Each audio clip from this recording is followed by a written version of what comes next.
Hi, everybody, and welcome to Taking Stock.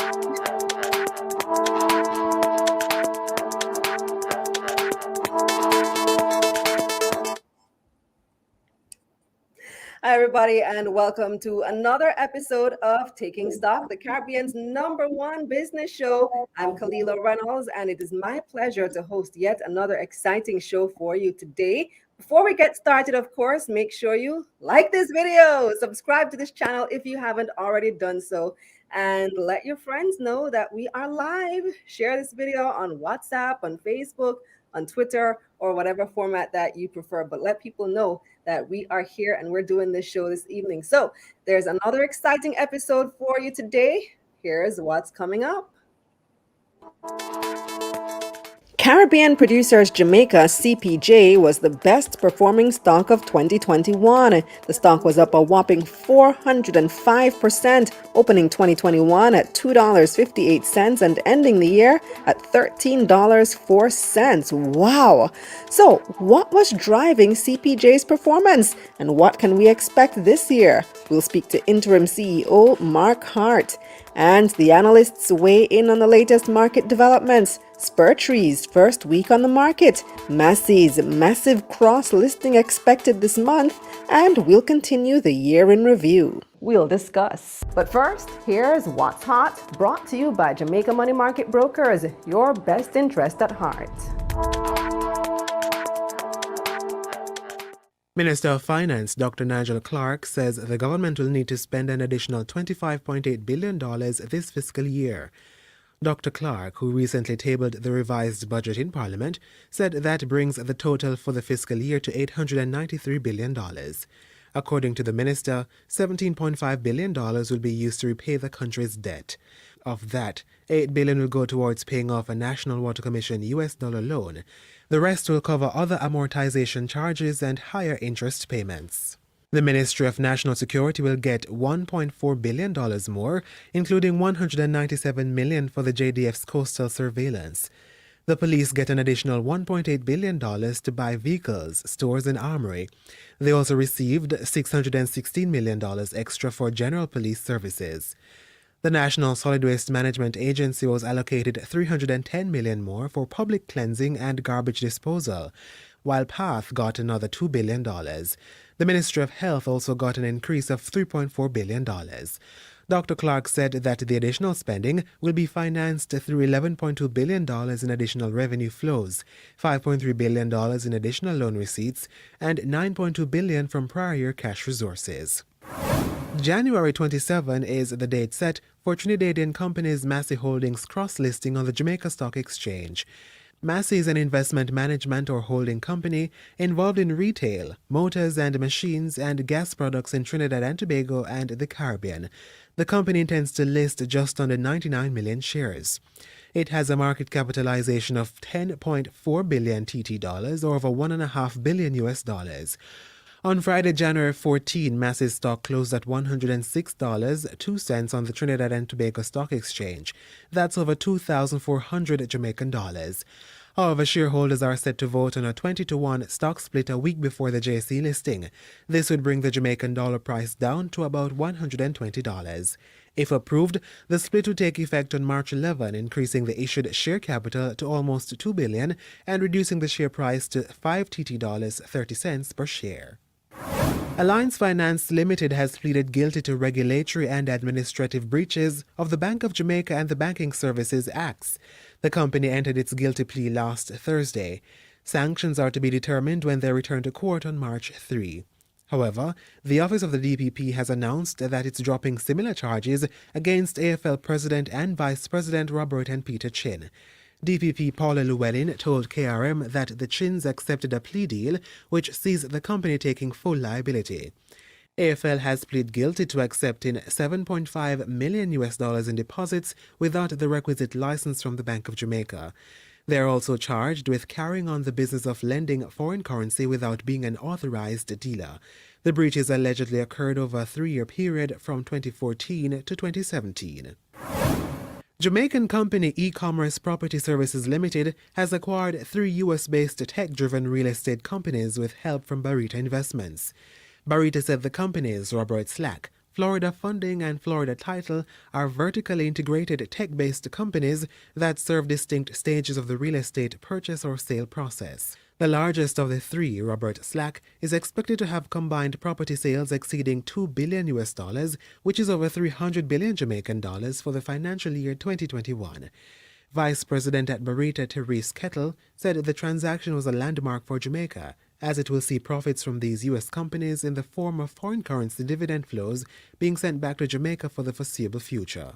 Kettle said that the moment is also significant for Barita, as the company was able to leverage its balance sheet to help a Jamaican company buy three U.S.-based companies that have significant growth potential. Medical marijuana company Apollon Formularies has been given the all-clear to operate its new medical ganja pharmaceutical processing lab and consumer dispensaries. It will also provide spa services.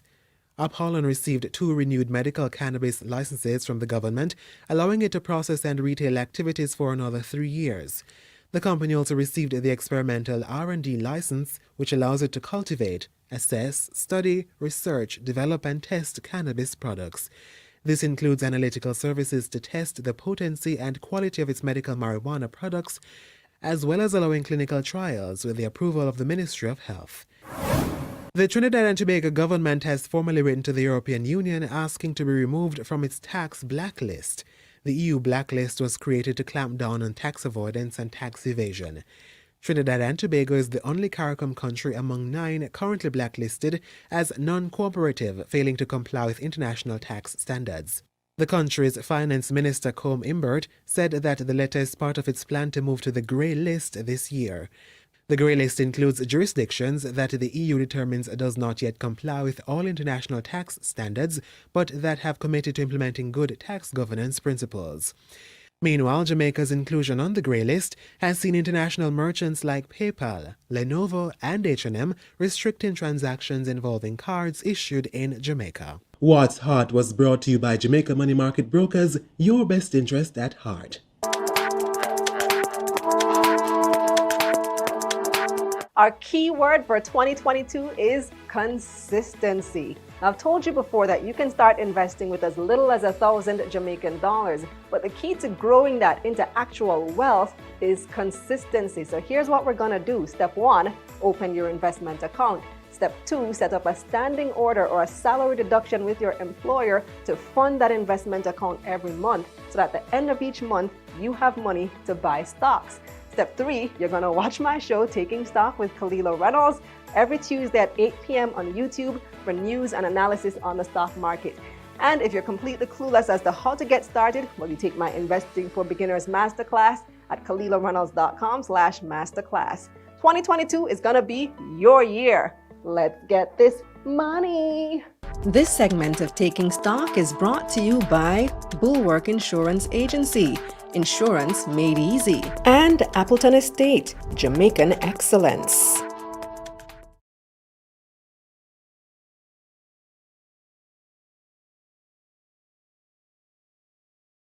I'm muted. Yeah. All right. I just realized I have like some mood lighting going on here. It's like a taking stock after dark, isn't it?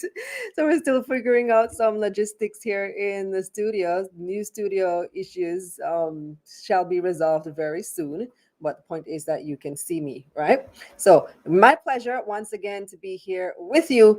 And we're talking to the CEO or executive and interim chairman of all right, let me get this right. He's the executive chairman and interim CEO of the number 1 performing stock on the Jamaica Stock Exchange last year. And if you're still in the dark as to which stock that was, it was Caribbean Producers Jamaica CPJ. So that stock gained 405% in 2021. It opens the year at $2.58 and ended the year at $13.04. So yes, very, very impressive gains. If you recall, I was looking at last year's best performing stock, or the previous year, 2020, which was Pulse Investments, and they were up 200 and something percent. So for this to be up 400 and odd percent in a year is rather impressive. So it's time for me to introduce our guest of honor for the evening, and that is Mark Hart. He's the executive chairman and interim CEO of CPJ. Welcome, Mark, and Happy New Year. Thank you, Kalila. Thank you for having me. It's been a great pleasure to be on your show. Oh, good, good. I'm really happy to have you. So, before we get into company performance and all of that, I Mhm. think CPJ should be a household name, but we do have viewers from all across the world. Just in case anybody doesn't know who CPJ is, tell me a little bit about the company. So CPJ is a company that was founded in 1994. We're based in Montego Bay, so we're really a North Coast company, which is unusual. Most of the larger companies, as you know, are located on the other side, the southern eastern side, Kingston.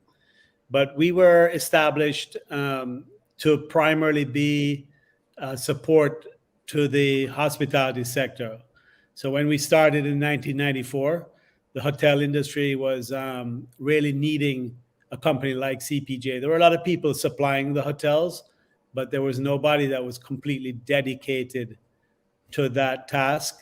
And we had a lot of contacts from being living on this side and connected to the industry. So we launched a company very humbly, and it's been a great journey. It's 27 years now. It's hard to believe. Right. Wow. Tell me some of the products that you're known for, your flagship products. Okay, so CPJ has literally we have about 5,000 products because, as you can Wow, imagine, yeah. that is a lot. We carry things that you hardly ever hear of: cactus leaves and various seaweed wraps and things from we import products from 40 countries, Kalila.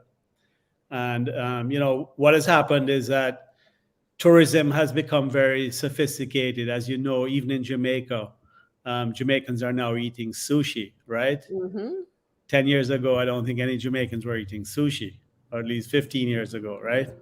So people used to travel to Jamaica traditionally to get jerk chicken and basically Jamaican food, ackee saltfish. They still do, but they're just very sophisticated in what they expect when they go on vacation.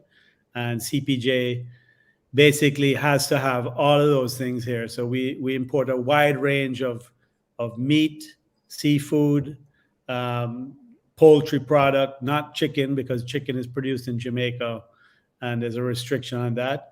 We actually have a processing plant where we make the Jamaica's best bacon, CPJ bacon. I'm sure you've tried it. If I you eat, sure have. Yes, I okay. like your breakfast sausages too. All right.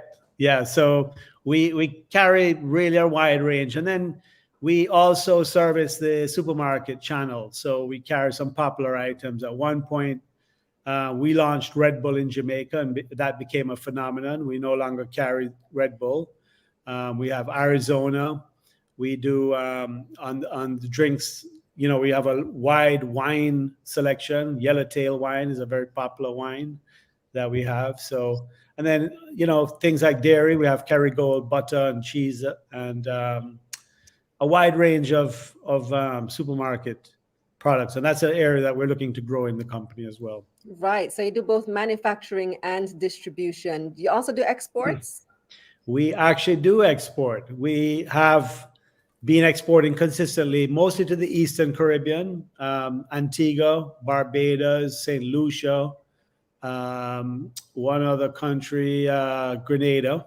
Yeah. So we manufacture some products in a beverage plant that we have here in Montego Bay. We make daiquiri drinks and we do beverages that we manufacture and ship. We ship a couple containers a month, and we have a distribution center in the St. Lucia, so we can also ship there and then distribute out of that distribution center.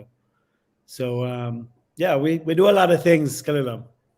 I can see that. So you mentioned earlier that the company was formed 27 years ago, Yeah. mainly to service the tourism industry. You've grown way beyond tourism. Like I said, everybody Mhm. knows the name CPJ, and I'm sure everybody has something from you in their household, in their fridge right now. Right. But tourism still is a big part of your business. Tell me how you were impacted when the pandemic hit and that sector just shut down. Right. So the pandemic happened really quickly, as you can probably recall. I was traveling in February and even up to the first week of March, I was traveling. And then all of a sudden you started to hear about what was happening in China. And then my wife was actually the one that said, boy, this thing is going to affect us over here. And I'm like, really? And then within a couple of weeks, you really started to see the ripple effects. And then within 2 weeks, literally, by the second or third week of March, we were talking about shutting down the tourism industry. And of course, a company like CPJ, we are very geared up at that time of year. That's actually the peak of our season. And we had, when the last plane took off with the tourists out of Montego Bay, we still had 65 full containers coming into Jamaica to feed those tourists. Ouch, 65 containers. What did you do with them? What did you end up doing with it? Well, Kalila, I'm sure you must have got one of the buckets that we had. Did you hear I about remember the that bucket promotion. deal? Yes.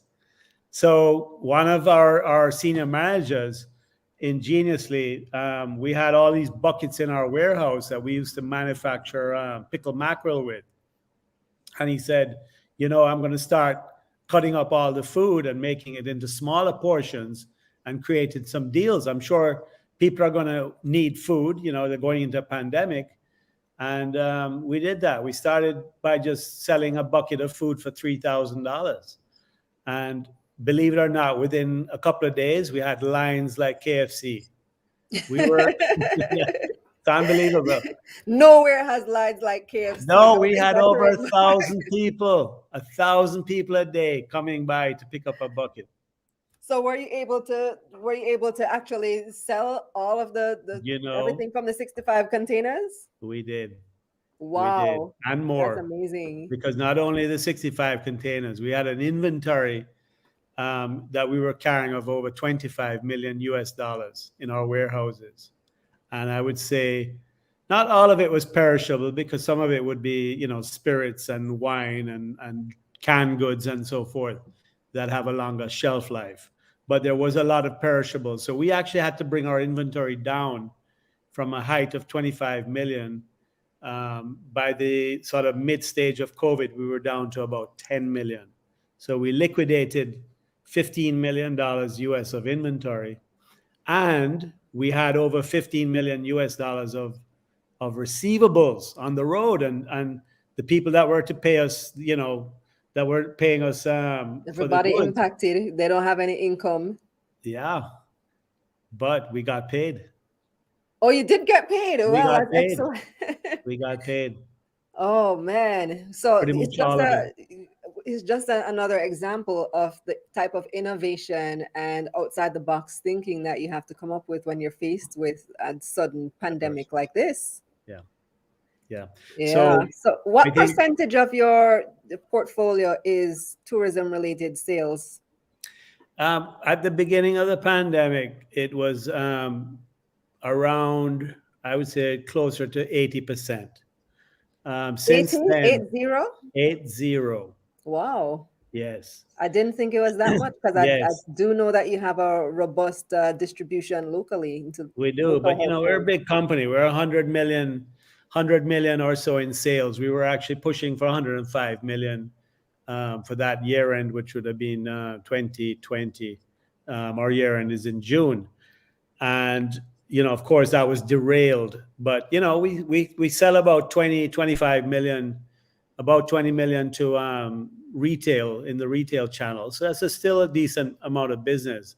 But the pandemic has really shown us that, there is a lot more that we can do outside of the hotels. And we're going to be pursuing that. And like everybody else, we've really accelerated our social media footprint. And that's been a great benefit of the last 18 to 20 months.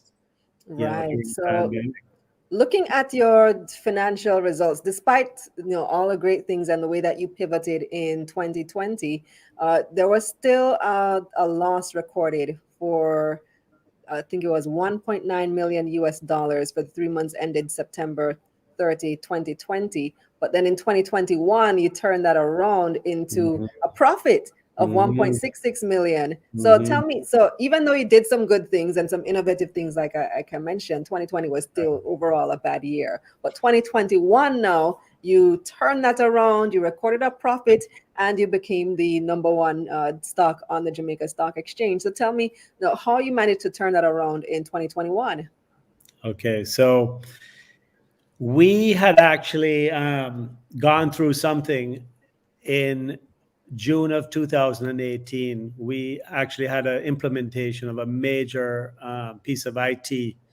We were implementing a warehouse management system, and that actually was a failure, and it causes a lot of disruption in the company, and we had to revert to our old system, and really build back the company with a lot of pain, because in a logistics company, when you have a failure of IT, it's a pretty catastrophic event.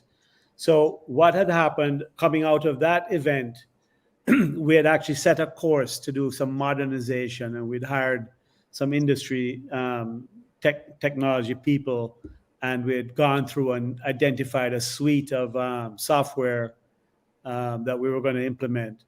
And we had started the process, and then by March 2019, we had the pandemic. So believe it or not, 2020, March sorry, 2020. 2020. So yeah, we recovered through that year.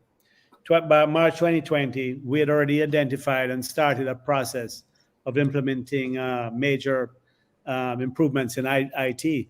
So the pandemic actually gave us the complete freedom and total dedication to have that software implemented. And we did about 10 or 11 major platforms, right? Including the warehouse management system, supply chain management, demand planning, customer service modules, logistics, and so forth, right? So coming out of that, we were working harder than ever during the pandemic. We just weren't shipping product and making money. We were losing a lot of money, but we were doing very important work. So at the end of that, when the business started to come back, what we found was, instead of 450 people, we could run the company with 350 people, and we were able to save through efficiencies close to $500,000 per month in costs.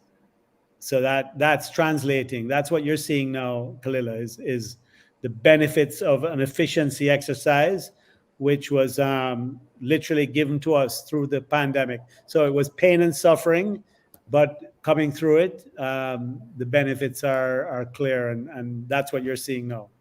All right, so you cut back, but what was top line like? What was revenue like overall this year compared to last year? So revenue in 2000, the year of the pandemic, we were going for 105 million. It tanked. The last three, we had April, May, and June. We only lost 3.5 months, so we ended up, I think, about 75 million. The second year of the pandemic, which would have ended in June 2021, right? Yeah, that would have been I think we did about 50 million, 55 million. So we were about 55% of our target. And then coming through that now, like this December, we actually set a sales record for the company. Wow. So we are back, not beating 2019 by a lot, but by a little bit, and that was a key moment for us.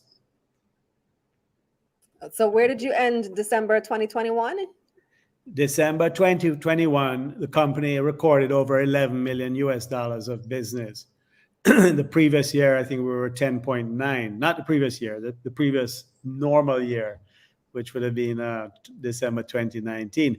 But interestingly, Kalila, is that although we recorded around the same amount of dollar sales, the case sales are about 30% less, because I'm sure you've been watching what's been happening in the commodity markets and the shipping markets. So the costs are up anywhere from 20 to 30% overall. So although we're making the same amount of sales, we're actually pushing less volume because the hotel industry hasn't fully recovered yet. But we're optimistic that it will once we get through this little new variant, which seems to be spreading like wildfire. Well, the good thing is that although the variant Omicron is more contagious, it Yeah, seems to be less lethal. So we're not seeing the same number of deaths that we saw yeah, early on in the pandemic. So that seems to be the trend. Like each new variant that comes out, it right. spreads more rapidly, but it's not as deadly. So hopefully it ends up like the flu, Yeah, very, very, very quickly. But not very quickly. We've already had this for 2 years now. March will make 2 years since we've been yeah, living with this pandemic. So, yeah. what would you say is the key strategy for CPJ for 2022? So for 2022, we are expanding our stores. I know you've most likely been to the CPJ market on Lady Musgrave Road. Right.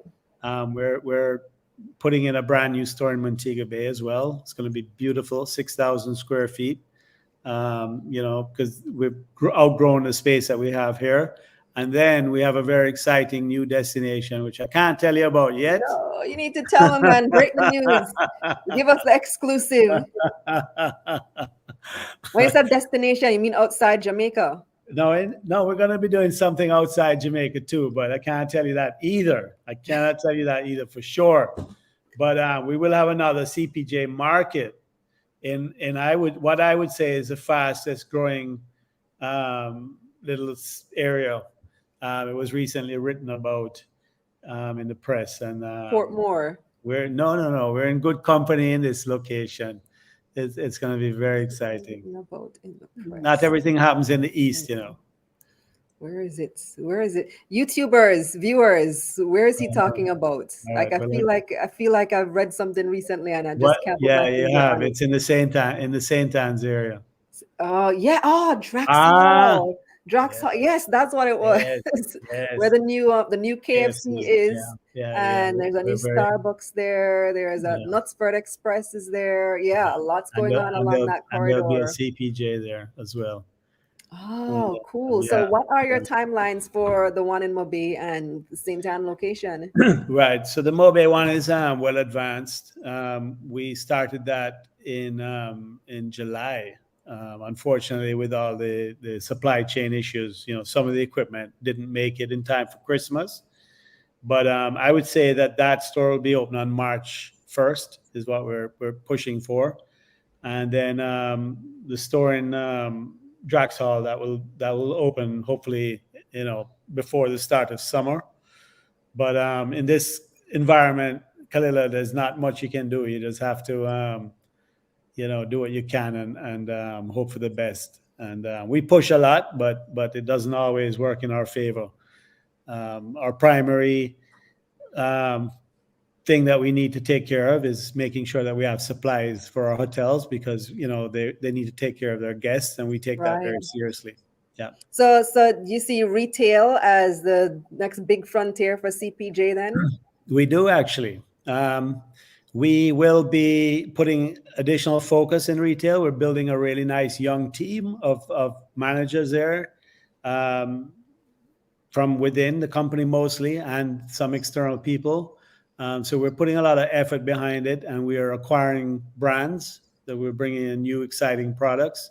Can't tell you what all those are at the moment, but we definitely want to grow that. We have a slogan that we're developing. It's going to be 50 in 5. So we want to get to 50 million US in 5 years in retail, and the young team is very excited, and I think they'll get it done. 50 in 5. Careful with those, I know. Remember 5 and 4. I know. We won't. All right. You know what? I won't push that around too much. Well, I definitely wish you all the best, and I hope that you achieve all of these goals. And I love the outlook for the new stores because that means more jobs for Jamaicans. And a thriving business is good for us all. So thank you, Mark, and all the best to you. Thank you. And I really like to see that you're trying to be inclusive and get as many people interested in investing and being on a stock exchange. Absolutely. It really is a way to go. It's for so many reasons. So absolutely. And congratulations. I didn't even tell you that. Congratulations on being the #1 stock of 2021. Thank you. Take care. All right. So we will be right back. We have your market recap, and the analysts are standing by. Recap brought to you by Sagicor Investments. Think wealth, think Sagicor Investments.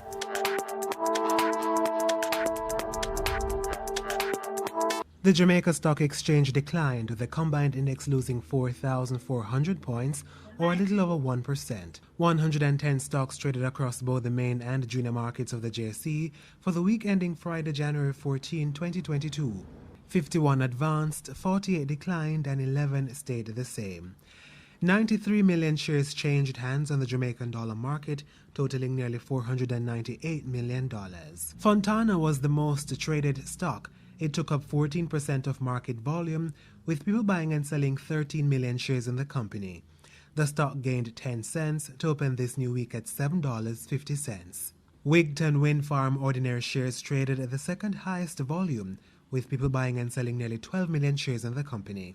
The stock lost 1 cent to open the new week at 51 cents. And Select F rounded out the most traded, taking up 12% of market volume. The stock gained 3 cents to open this week at 52 cents. Now let's see who had the biggest gains for the week. AMG Packaging and Paper Company stock price jumped nearly 37% to close last week at $3.20. Newly listed company Spur Tree Spices Jamaica climbed 32% on its first day of trading to open this week at $1.32. And rounding off our biggest gains, Dolphin Cove is up 21% to open this week at $19.46. On the losing side now, KLE Group was the biggest loser for the week, down 14%. The stock closed last week at $2.55. MPC Caribbean Clean Energy fell 13% to open the new week at $100. And rounding off the week's biggest losers, T-Tech, which lost 10% to close last week at $4.30. Market Recap was brought to you by Sagicor Investments. Think wealth, think Sagicor Investments. This segment of Taking Stock, The Analysts, is brought to you by Jamaica Money Market Brokers.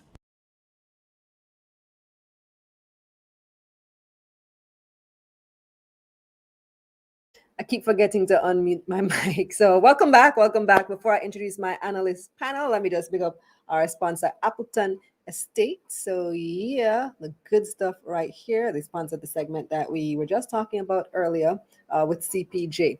All right, so big up to Appleton.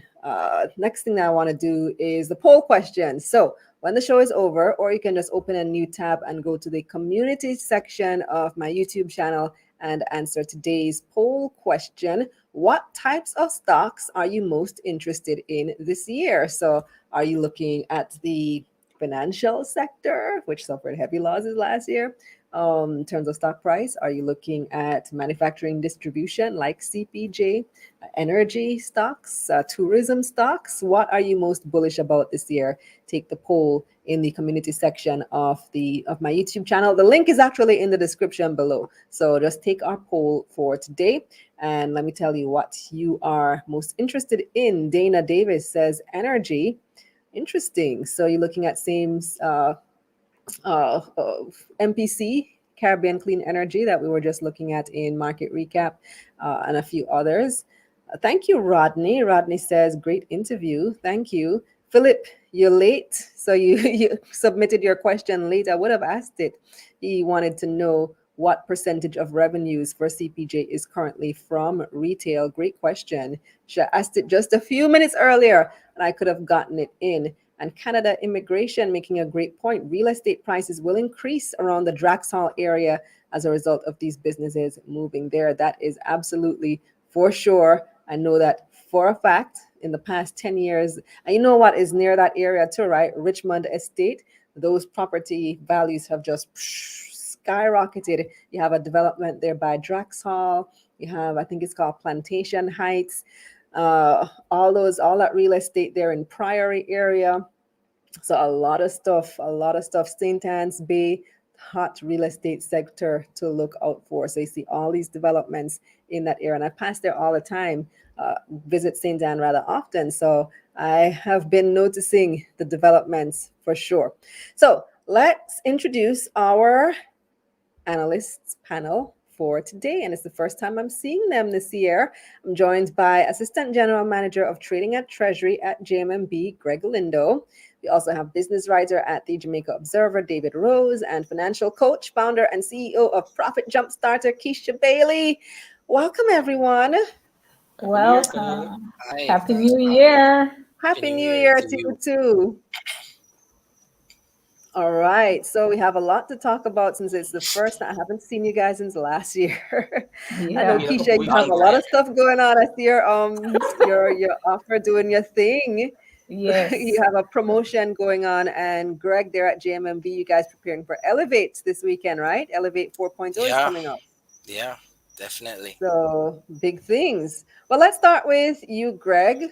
So the best performing stock, as we just discussed, was CPJ. What are your companies to watch for 2022? Well, that's actually one of the companies I'll be looking at. CPJ. I like the manufacturing and distribution sector. I think, given what's happened with COVID, it's been one of the sectors that have exhibited some resilience. And given the need for products, I mean, as much as you may be going through a pandemic, there's still gonna be people still gonna need food, right? They're still gonna need products to live on. So definitely, CPJ is one of those companies that I'm very happy to see that they're making a recovery. Very good interview, by the way. It's definitely a company that's on the rebound, and I like that they are moving in the right direction in terms of showing, or diversifying their business away from not necessarily away, but they're trying to do more retail. I think he had a question about retail, and I think he said 20. It's about 20%. They do about 100 mil US per year, and they said 20 mil is retail, and they want to move that up to 50 mil. So that is a good way for them to diversify their Yes, because he did say earnings. 80% was tourism. So yeah, the other 20 Yeah, would be naturally retail. right. And they're obviously taking their cue from what has happened. I mean, yes, it's a once in a lifetime pandemic, but it teaches you that you can't be overly dependent on any one sector. So that's always good to see when companies use the downtime to really re-strategize and improve the business. Right. So we will be coming back to some of the best performing and what all of you think about the top stocks of 2021, our outlook for 2022. But I want to talk a little bit next, David, about Spur Tree spices.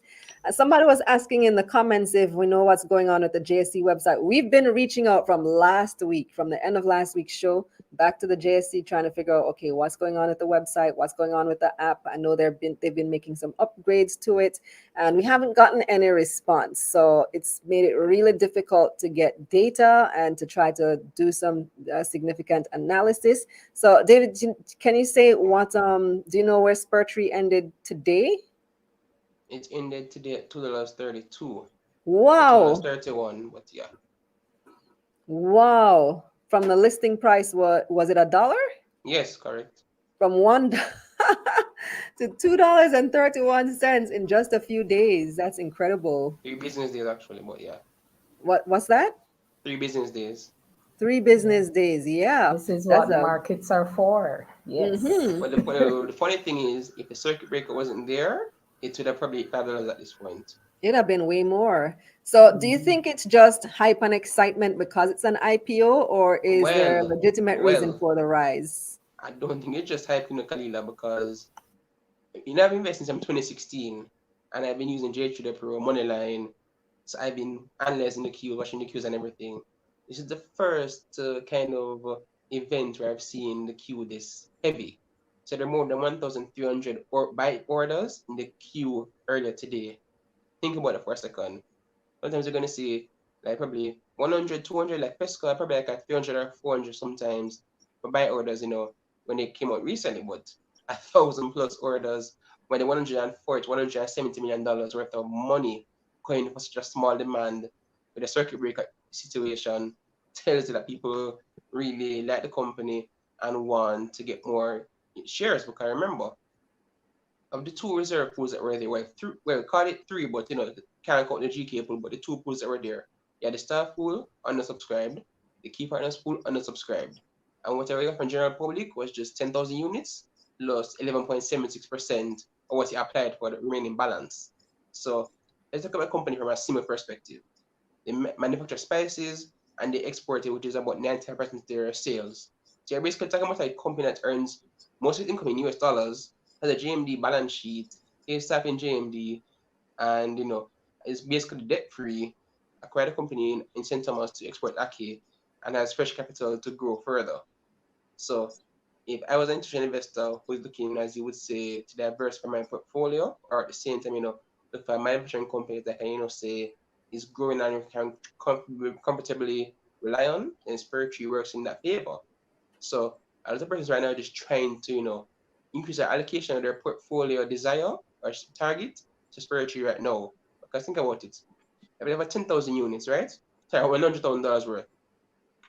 You'd have gotten the first 1,000 units, the 11.76 on that remaining $9,000. You'd basically be left with, 13,000 units, really say like 23,000 units basically.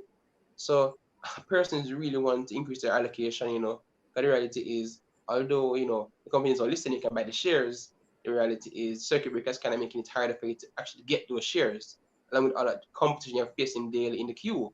Because literally right now, less than 10 minutes worth of trading occurring on any given day with Spur Tree right now. Opens, all it's 1 hour, goes lock up again, like 1, 2, 3 trades, and that is it. Well, it's really unfortunate that the full allocation wasn't taken by the employees, because that would have been a nice come up for them. Can I comment on that? Sure.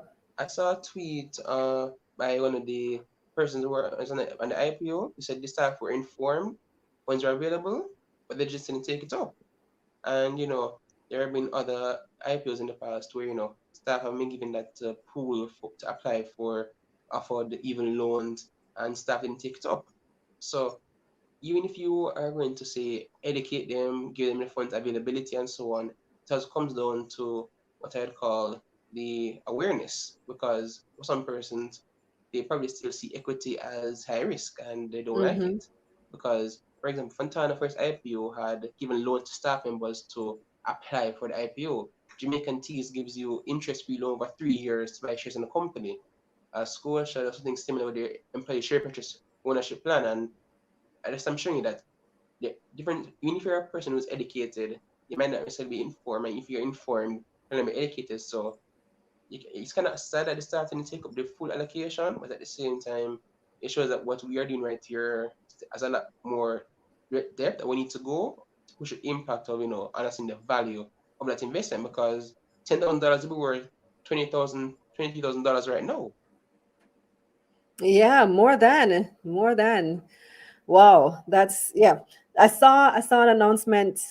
Was it today or yesterday that GK has gifted or is gifting its staff shares in the company? I asked for some more details on that, and they responded to me saying the details are being finalized and it will be shared with the team in the coming weeks. But it's a step in the right direction.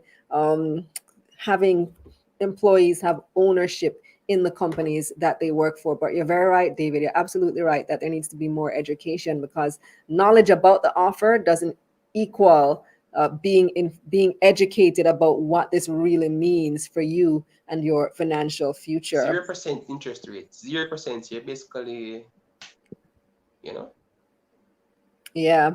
So Keisha, the next big one that's coming, and Spur Tree was relatively small, junior market listing, but a massive listing is coming at the end of this month, and that is Massy.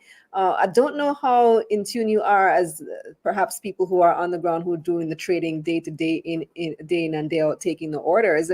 But do you think that there will be a lot of interest in Massy when it lists? I suspect there will be, because it's following on a very successful IPO with Spur Tree kicking off the year. So the hype, the momentum is still there. The interest is still there. Massy is a stronger, bigger company, a more mature company with a established competitive advantage. I do see that. I think it's going to be a very highly anticipated one as well. The stock split also works in their favor. I think it was a very good move to be done strategically. It had to be, the price. because that $2,000+ stock in Jamaica, that just not gonna fly, Right. not in this market. Yeah, so Well, they got good advice on that one. It will make it seemingly more affordable to person, so the uptake's gonna be much better for sure. Mm-hmm. Yeah. can I comment on that, Kalila? You want to On the jump in massive, there on Massy? Come of, in, David. I'm actually a massive owner, so I can actually comment on this pretty well. Oh, you have So from TTSC. big up JMB every time. Thanks again, Greg. So let me just break that down. So the AGM is set for this Friday, and it's going to be proposed that 20-1 stock split take effect on March 11. So it's trading for TT $106, 2,300 JMD, and once it splits, it will go down to effectively, uh, I think it's a 5 TT, which is like about 110 JMD. uh, you have to remember that Jamaicans, don't necessarily like certain stocks of certain prices, but unless it's Mhm. $2,900, so it's not impossible. You just type of demand they're gonna get. And the thing is, I based on the fact that the companies, doing this cross listing, they're gonna be show that they're dominant because based on their current market capitalization, they're going to come as the number two company and take their place from Sagicor Group Jamaica. They'll just be slightly behind NCB Financial Group. Yeah, they Yeah, are huge. That is a billion US dollar company and 13 counting. billion TT worth of assets. Uh, I think it was $15 billion worth of net profit from continued operation attributable to shareholders in the most recent financial year. And the thing is, the CEO said that the cross listings facilitate the ability for Trinidadians or their shareholders, which includes me now, to get access to better hard currency better.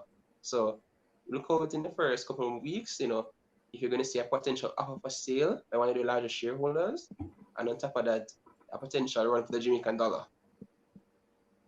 Right. So, Greg, what other companies do you have your eye on for 2022? Yeah. So, let me share my screen. Um, so we already spoke about CPJ, right? CPJ. And we like the way that company is trending, but some other companies I like to look at are like same manufacturing space. Jamaica Teas is of course one of those companies that they have mentioned that they're going to be splitting off their tea business, which is a very lucrative business. They've exhibited solid growth of in profits over year. They've done a few stock splits, so I mean the liquidity profile of the stock has improved. So that is a stock that I think did very well in 2021, and I'm continuing to watch it for 2022 and And they have the beyond. spin-off company coming, I think, next month. Right. So along the same lines, Grace Kennedy is also a star that I'm watching. I mean, they've been doing very, very well. This is their 100 year of whatever if you call it existence incorporation. But Grace is one of those legacy companies that have been around for so long. Has a heavy business in the manufacturing side, and they have a nice diversified business model. And if you look at how they are tracking now for their 2021 year, this year should also be another record year for them, being their 100 year. It's a nice theme for them. So that's a company that you're watching, and they're also doing deals. They're first out of the gate with Spur Tree, that's GK Hmm. Capital. Yes. Them have another IPO. I think that's coming very soon. So they're really focusing on their niche in the finance space, and they're doing good things. And of course, the manufacturing business that's going from strength to strength. So that's a start that I'll be watching for 2022. And another one is Honey Bun. This is a start that I Honey like. Bun. I like on Michelle many Chung. levels. Yeah, Michelle Chang, a real superstar in the manufacturing business. When you look at what they have been able to do since listing, it is really remarkable. They've operated the company at a very high level. They've it's not always been a bed of roses. They've had a couple of years where they kind of had to take a step back, but they have used the time to gain HACCP certification.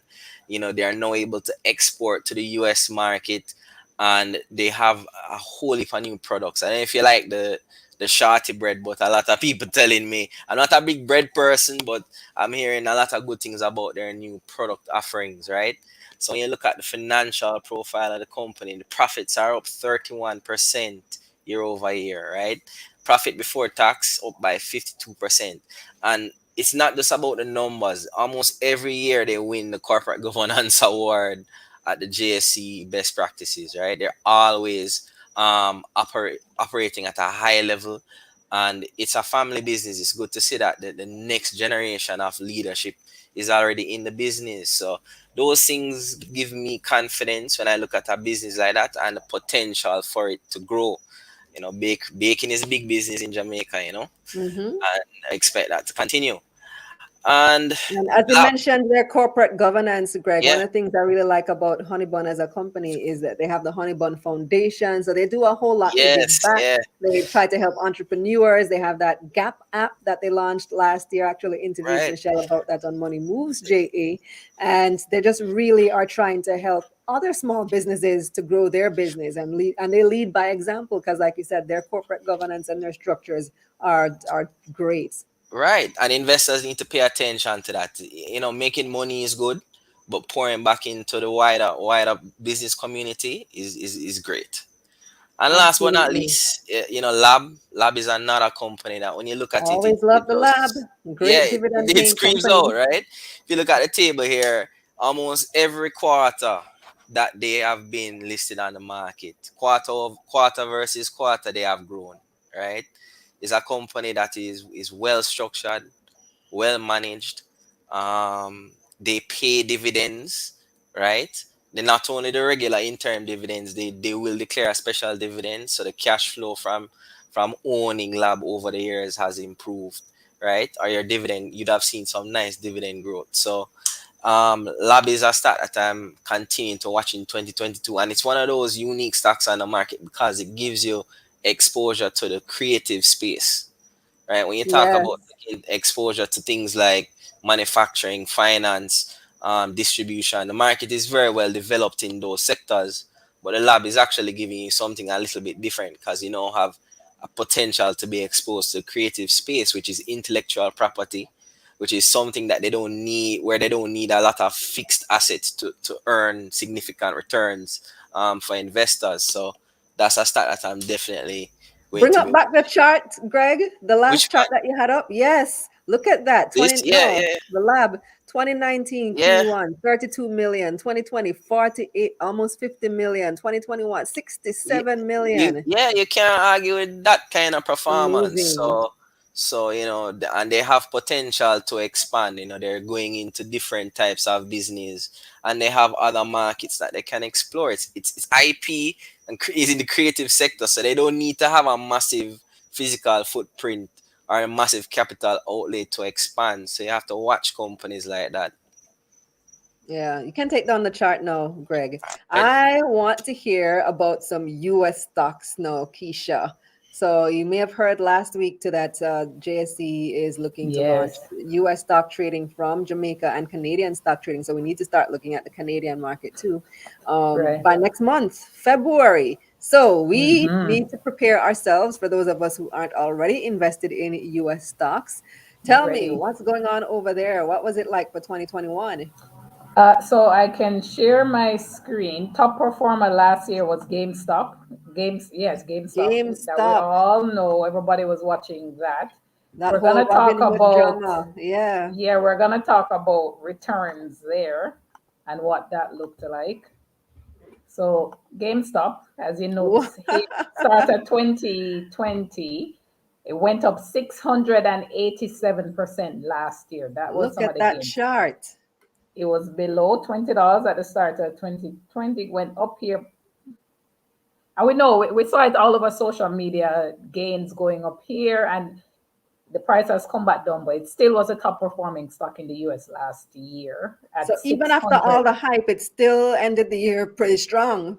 687% Wow. return for the year, 1 year return. Totally just fantastic return. Then worst performer was Peloton, Peloton. Oh, the they had bike. some bad press. I know they suffered from some bad Yeah, press. they didn't do that well. Came out, they had some recalls. They're actually going through a restructuring with their pricing. So you see the price was down here last year about almost 30%. So they took a big hit for most of last year. So biggest winner, GameStop, loser, Peloton. So we're at the two ends of the spectrum. Now for 2022, things we want to watch out for because we're in a new regime. I think we're getting into a new area where the Fed is looking to start increasing interest rates this year. That's all over the news. And so yesterday's market will not be tomorrow's market or today's market. It is very different. It is going to be different. You heard it here first. Yesterday's market is not tomorrow's market. With higher interest rates, a lot of us have not seen this type of environment before. It's not that easy anymore to make money. You can't just close your eyes and buy the tech stocks. That won't work this year at all. You're going to want to look for those companies that are quality. So you want to look for banks, for example. They tend to do well in higher interest rate environments.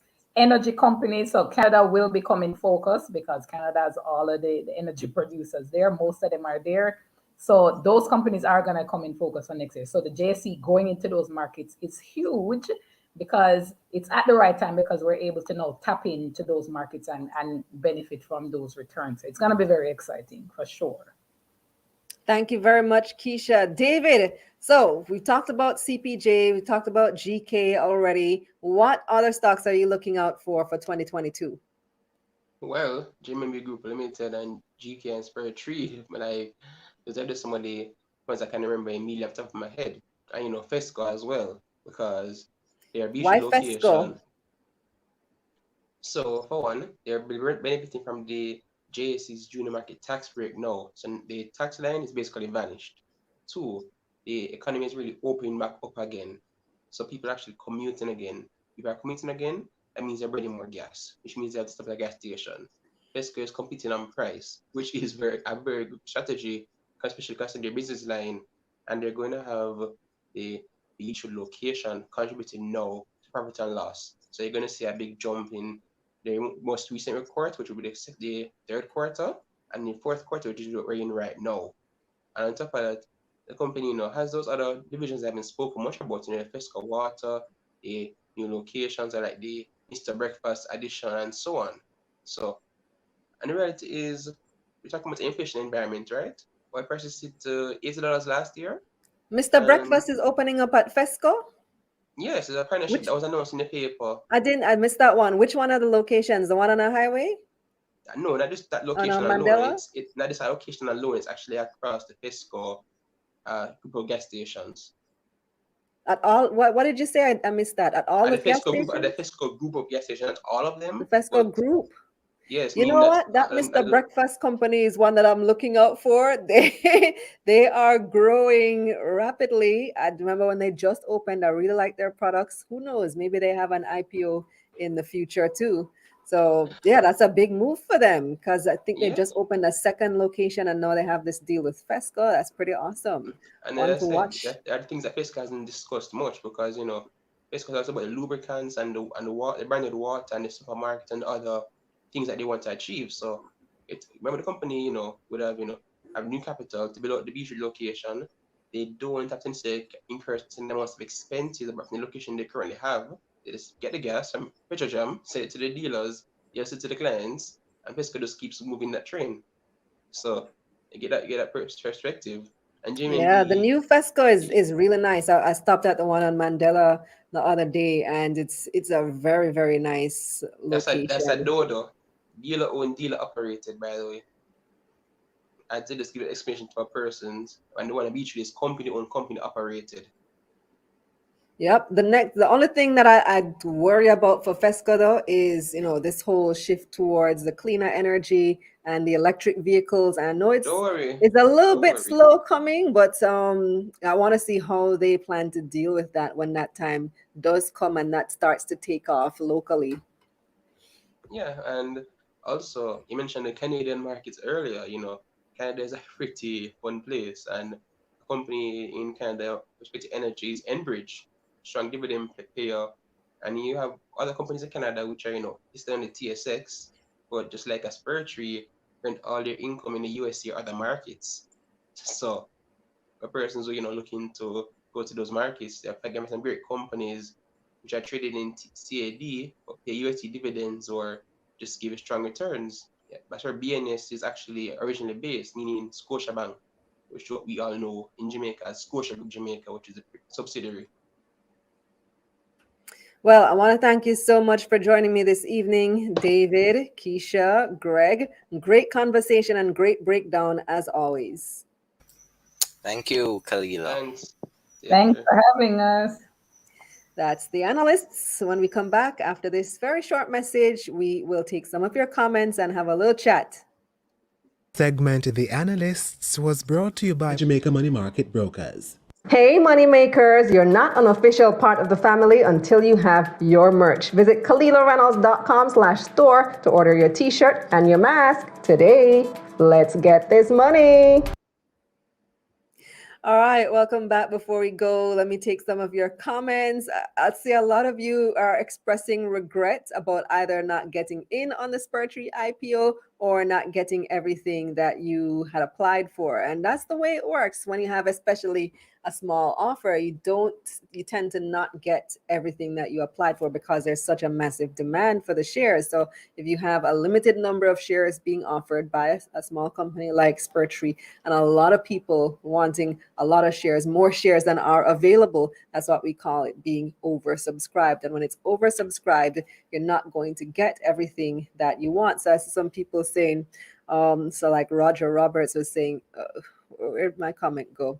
I got in there, but I didn't get my full allocation, and now I'm sad and depressed. Don't be sad and depressed, Roger. You're better than many people who didn't apply at all. So don't let that get you down at all. And there's always the open market that you can try to get additional shares. But as you can see, it's tough right now because the price has been going up and up and up. And like David was explaining, those order queues are very long. Danielle says it would have been a solid investment to all who got in. Congrats to you guys. And talking about Spur Tree, Peter commenting on the employees of Spur Tree who didn't take up the full allotment. He said, free money thrown away. Thank you to Learning While I Teach. He says, thanks for what you're doing, Kalila. I'm new to stocks and learning a lot because of you. Yep, that's why we have this program. That's why we have this show. Let's see, who else? Roger says, I love investment. I swear it's the best thing since sliced bread. Who doesn't love making money, right? But, you have both sides. You have the gains and you also have the losses. So if you can deal with it, then you're in a good position. Roger said, Miss credit card could have been paid off and I'll be debt free. Oh, you're still crying over not getting the full allotment in Spur Tree? Daniel says, I missed out on the Spur Tree IPO. Sad day, man. Sad day. That's why I need to pay attention. You snooze, you lose. LeVar says, I'm loving the quick increase, setting back, eating my investment take off like a rocket. So lots of people commenting on Spur Tree IPO. And like we said, I've been telling you, the Massy listing is coming next. It's going to be a massive one. It is expected to cross list on the JSC on the 27th of this month. I'm not sure exactly how they're doing it. I think it's going to be probably by introduction since it's not an IPO since they're an already listed company. They're listed on the Trinidad and Tobago Stock Exchange. And David told us that he already has shares in Massy via the TTSE. Philip making the point here that Spur Tree shares are available every day. Yes, they are, but not at the IPO price, Philip. And that's what people are crying about. And Natoya wants to know if she can still sign up for the masterclass. Absolutely. Yes, you can.